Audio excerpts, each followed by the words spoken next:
అందరికీ నమస్కారం. నేను మీ స్పందన. జర్నీ ఎలా స్టార్ట్ చేద్దామని థింక్ చేస్తుంటే శివయ్య నాకు గుర్తొచ్చారు. బ్రహ్మసూత్రం కలిగిన లింగక్షేత్రం ఒకటి భీమవరంలో ఉంది. అదే శ్రీ పార్వతీ సమేత సోమేశ్వర స్వామి వారి దేవస్థానం. ఇది భీమవరంలో కొత్త బస్టాండ్ దగ్గర జుపూడి కేశవరావు హై స్కూల్ వెనుక ఉంది. దీన్ని 1947 సంవత్సరంలో నిర్మించారు. భీమవరంలో మొట్టమొదటిసారిగా శ్రీ పార్వతీ అమ్మవారికి కుంకుమ పూజలు ఇక్కడే జరిగేవట. ఈ ఆలయంలో స్వామివార్లు అనగా విఘ్నేశ్వరుడు, కుమారస్వామి, సుబ్రహ్మణ్యేశ్వర స్వామి, పార్వతీ పరమేశ్వరులు ఒకే చోట ఉండటం విశేషం. అలాగే మూల విరాట్ సోమేశ్వర స్వామి బ్రహ్మసూత్రం కలిగి ఉండటం మరో విశేషం. స్వామివారి క్షేత్రపాలకుడిగా శ్రీ సీతా సమేత కోదండ రామస్వామి వారి ఆలయం ఉండటం ప్రత్యేకత. బ్రహ్మసూత్రం లింగ విశిష్టత ఏంటంటే, పూర్వజన్మ సుకృతం ఉండి మన అదృష్టం పండితేనో బ్రహ్మసూత్రం ఉన్న శివాలయానికి వెళ్ళగలం. 1000 సార్లు ఒక్క శివాలయానికి వెళితే ఎంత ఫలితమో, బ్రహ్మసూత్రం కలిగిన శివాలయానికి ఒక్కసారి వెళితే అంత ఫలితం. కొలిచిన భక్తులకు కొంగు బంగారమై భక్తుల కోరికలు తీర్చే స్వామిగా సోమేశ్వర స్వామివారు విరజిల్లుతున్నారు. ఇక్కడ యొక్క బ్రహ్మసూత్రం లింగ విశిష్టతను ఆలయ అర్చకులు వెలివెల రామకృష్ణ శర్మ గారిచే తెలుసుకుందాం. ఆయన మాటల్లోనే రండి.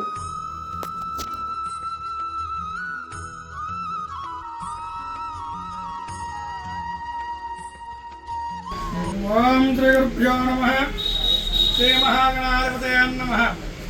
నమః శివాభ్యాం నమ యౌవనాభ్యాం పరస్పరాశిష్టోపృద్ధరాభ్యాం నగేంద్రకన్యావశయేతనాభ్యాం నమో నమః శంకర పార్వతీభ్యాం. పశ్చిమ గోదావరి జిల్లా భీమవరం కొత్త బస్టాండ్ వద్ద వేంచేసి ఉన్న శ్రీ పార్వతీ సమేత బ్రహ్మసూత్ర సోమేశ్వర స్వామి దేవాలయం. ఈ ఆలయం కొత్త బస్టాండ్ వద్ద ఉందండి. ఈ ఆలయ విశిష్టత బ్రహ్మ విష్ణు మహేష్ తత్వంతో స్వామివారు ఉంటారండి. అలాగే ఈ ఆలయంలో బ్రహ్మసూత్ర శివలింగం ఉంది. బ్రహ్మసూత్రం అనగా శివలింగాలు కదా గీతలు కలిగి ఉంటాయి అన్నమాట. అంటే బ్రహ్మ విష్ణు మహేష్ తత్వంతో బ్రహ్మతత్వం భూతత్వంలో ఉంటూ విష్ణుతత్వం మధ్యలో ఉంటూ శివతత్వం మన పైకి కనిపిస్తుంది అన్నమాట. అలాగే ఈ ఆలయంలో విఘ్నేశ్వరుడు, కుమారస్వామి, సుబ్రహ్మణ్య స్వామి, పార్వతీ పరమేశ్వరుడు ఒకే చోట ఉంటారు అన్నమాట. శివపరివారం అంతా ఒకే చోట ఉండడం చాలా విశేషం. అలాగే ఈ శివయ్యకు బ్రహ్మసూత్రం కలిగి ఉండడం మరో విశేషం.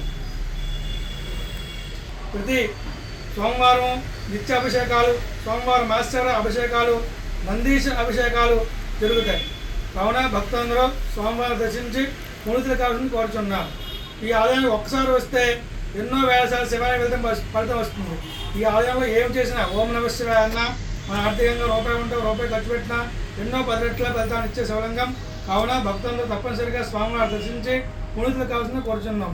అలాగే ఈ ఆలయంలో ప్రతి సోమవారం కూడా అన్నదానం జరుగుతుంది. అలాగే ఈ ఆలయంలో 11 సోమవారం చాలా విశేషం. 11 సోమవారం దర్శించుకుని 11 ప్రదక్షిణాలు చేసి స్వామివారికి మనం మనసులో కోరిక తెలుసుకుంటే స్వామివారు తప్పనిసరిగా కోరిక నెరవేరుస్తున్నారు. 11 సోమవారం ఈ ఆలయం చాలా విశిష్టత.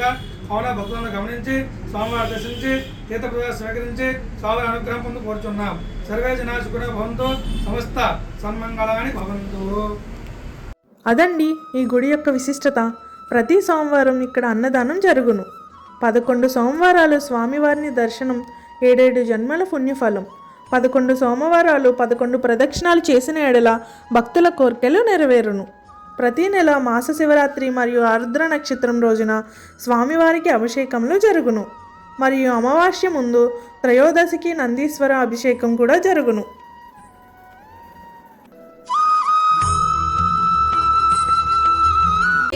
అంబికేశుని ఆశమీర సేవించే హర ఓం నమః శివాయ, పవనం నమః శివాయ, పృథ్వీ నమః శివాయ, కిరణం నమః శివాయ, నిత్యం నమః శివాయ, నమః శివాయ, నమః శివాయ, ఓం నమః శివాయ, నమః శివాయ, నమః శివాయ, ఓం నమః శివాయ. శివుని లీలలో మూఢ భక్తుడే తననే Please like, share and subscribe to my YouTube channel.